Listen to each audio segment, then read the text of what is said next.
Let's make some custom jewelry on the xTool F1. I recently just discovered that the F1 does a great job at marking these gold-plated bracelets, and so I decided to make some custom bracelets for my book club. I'm Ashley and this is Chip Builds, so let's jump into this project. Alright, so I have 3D printed this jig here that will fit into the base of my xTool F1.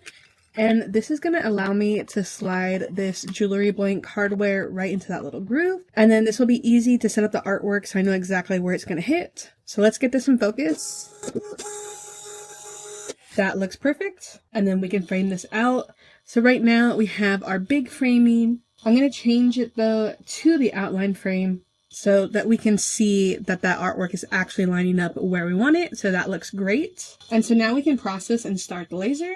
And because of how much detail I have on here, this is going to take about an hour. So we can hit the start button.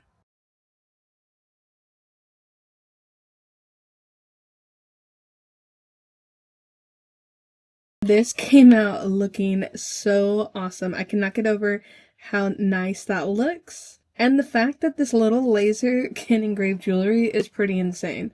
This thing is so versatile. Alright, so now we put our stainless steel bracelet blank in here and we're framing it up, and then we can engrave this one as well.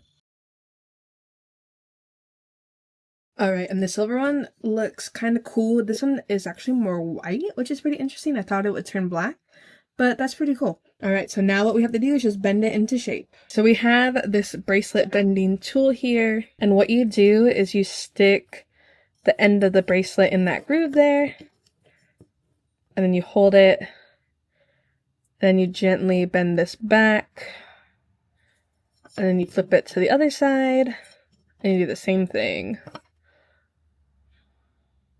until you have a little cuff bracelet just like that. And the nice thing about these bracelets is it is definitely one size fit all because it can be bended. Well, I hope you enjoyed watching this project. Let me know down below if you have any questions, and as always, I have everything linked in the description. I'll catch you guys on the next one. See ya!